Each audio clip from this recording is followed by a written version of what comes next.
A purge of government officials and members of the royal family has signaled a consolidation of power by the future King of Saudi Arabia.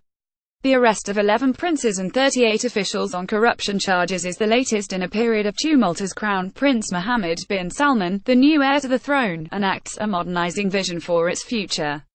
Many analysts have regarded the series of detentions, which took place over the weekend, as an attempt to consolidate power and remove opposition to future reforms.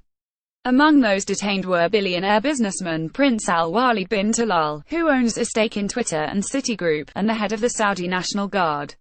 What you need to know about detained Saudi Prince Al-Walid bin Talal. Image Saudi Prince Al-Walid bin Talal and his wife Princess Amira Al Tawil. The arrests were followed by the creation of an anti-corruption committee, to be headed by the Crown Prince. Jane Kinnymont, a senior research fellow at Chatham House, said they were part of an ongoing project to centralize power as well as being a move to be seen by the public as being tough on corruption. The dramatic purge comes after Saudi Prince Mansour bin Mukran died in a helicopter crash near the Yemen border in the south of the country. Image Saudi airstrikes have resulted in thousands of casualties in Yemen. It also coincided with Saudi Arabia ramping up its rhetoric and action abroad. On Sunday, the kingdom closed the borders to Yemen after a missile believed to have been fired by Houthi rebels in the neighboring country was intercepted on its way to Riyadh. Since 2015, Saudi Arabia has targeted the Houthis in a campaign which has resulted in thousands of civilian casualties. They have been condemned by international observers, but the Saudis say the strikes are fighting aggression by Iran, its longtime foe and supporter of the Houthis.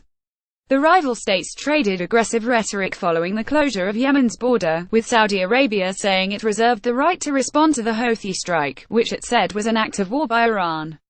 Image Saudi Arabia announced the closure of Yemen's land and air borders on Monday. Iran retaliated by accusing the Saudis of war crimes in Yemen, and denied any involvement in the Houthi strike. Relations between the states had already worsened last week with the resignation of Lebanese Prime Minister Rafik Hariri, who stepped down during a visit to Saudi Arabia. Image Lebanon's Prime Minister Saad al-Hariri has resigned although events of the past few days have taken place on separate domestic and foreign fronts. Ms. Kinnymont said, they are both indicative of a Saudi leadership which is looking to reject the old guard and take a stronger stance on particular issues. It's a much more activist leadership that's very much rejecting the past, reinventing the monarchy, she said.